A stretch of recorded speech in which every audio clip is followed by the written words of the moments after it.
We are most alive, we have the most energy, and we are most intimate with our best selves when we're progressing towards our mighty mission. I think what's happened on the planet right now is there's been a great seduction and a great brainwashing.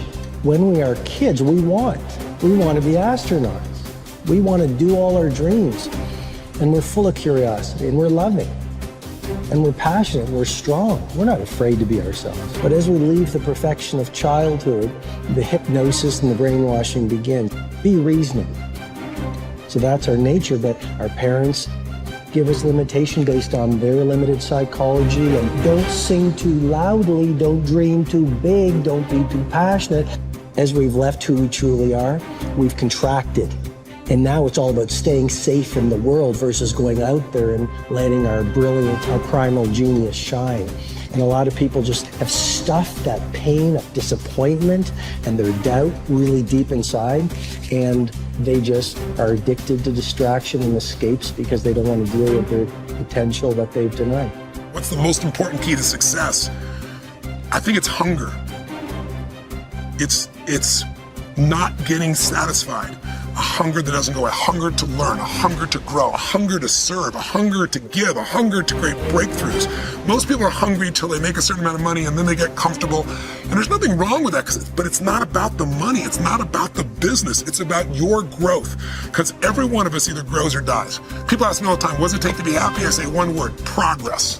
Progress equals happiness, because achieving a goal feels good for how long? A week, a month, 3 months, and then there needs to be something else. And the reason for something else is because you gotta grow. I want to find more, all I can. And in that sack of you have to dive in that to find more. Because if you're not willing to go in there and face yourself, I can find anything. You can live right here on surface, man, right here on surface. So if there is an ending to this world and there is somewhere to go and there's a judgment, you're gonna get there and you might see a chart. And that chart might tell you who you should have been. And now you get the rest of your life to think about that. Man, I could live a much better life if I just would have just suffered a little bit more. Success is not gonna show up at your front door and knock on it and say, here I am. It's not coming to look for you. In fact, success is not thinking about you. Success is already doing its job. You got to be willing to do your job. Each and every day that you are breathing in this world, each and every day that you are doing something in this world, you should be focusing on getting better, not worse. You should be understanding that, hey, I can't be this same person on a day in, day out type of way. I got to keep focusing and going further and going harder and going stronger and pushing myself till there's nothing else left to push forward. So now's the time for you to hit the gym of your life and start exercising your self-discipline muscle. No more talk, no more excuses. From this moment forward, it's all about massive execution. Will there be days that you don't feel like it? Yes. Will there be days that you want to stop? Yes. Will there be days that you want to give up? Yes. Will there be days that you want to quit? Yes. Listen to me. Quitting is never an option. We've all bought into a lie. We've bought into a lie that confidence is belief in self. And so when you're in a situation which is normal, where you don't believe in yourself, you're like, oh my God, I have no confidence. The truth is, and I want you to walk out of here with a new definition of confidence. Confidence is the willingness to try. Because when you try and you take action, what happens, and what's happened for France, is that when she sees herself taking action, what happens is she sees herself being the kind of person that takes action. So she has evidence that she can rely on herself. And that action is what builds confidence. It doesn't start with belief. The real way for most of us is not to wait to believe, but to push ourselves to act. And through the action, you will build the belief. We're built to walk uphill.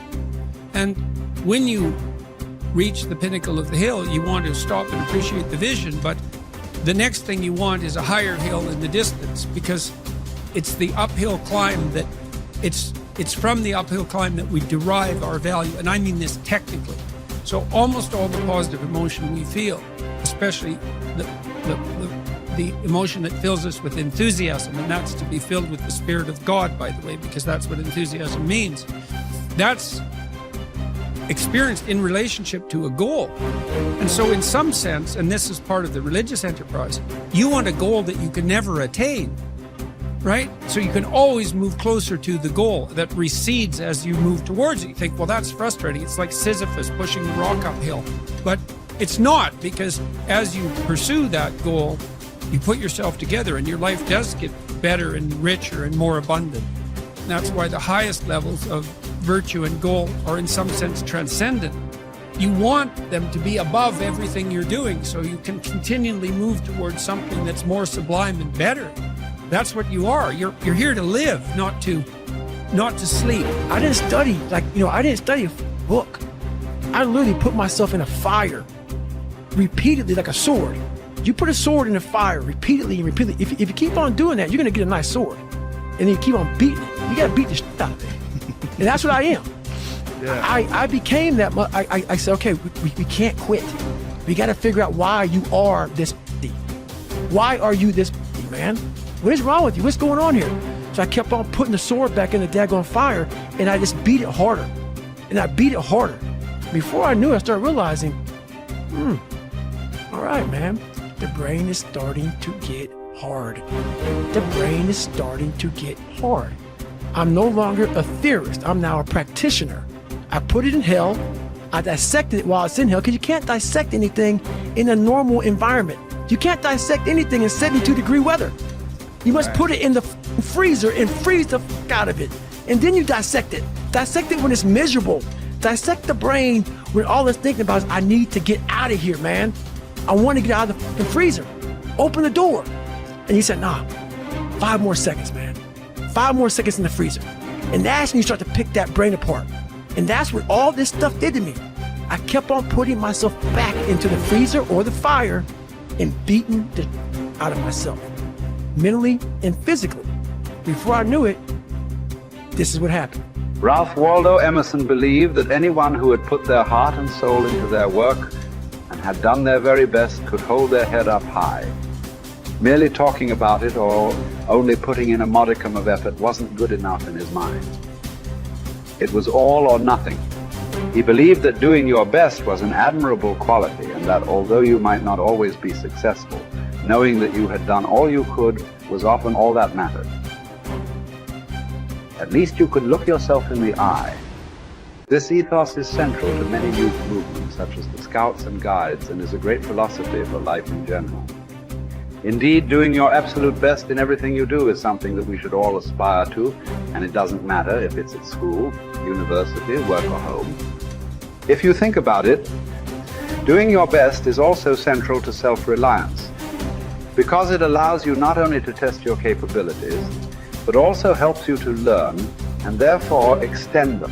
It's only when you are at the edge of your ability that you can really test your mettle and see just how much you can depend on yourself. Only ever working inside your comfort zone or doing just enough to get by may be easy, but is rarely rewarding. And it never allows you to develop into a fully rounded person or realize your full potential. The following quote from Theodore Roosevelt sums up the essence of Emerson's point. It is not the critic who counts, nor the man who points out how the strong man stumbled or where the doer of deeds could have done better. The credit belongs to the man who is actually in the arena, whose face is marred by dust and sweat and blood, who strives valiantly, who errs and comes up short again and again, who knows the great enthusiasms, the great devotions, and spends himself in a worthy cause, who at the best knows in the end triumph of high achievement, and who, at worst, if he fails while daring greatly, so that his place shall never be with those cold and timid souls who know neither defeat or victory. When you are working on your next task, give it your full concentration and really put the effort in to produce the best possible end result. Even if it doesn't lead to glittering success, you should be proud of yourself for doing your very best. No man fails who does his best.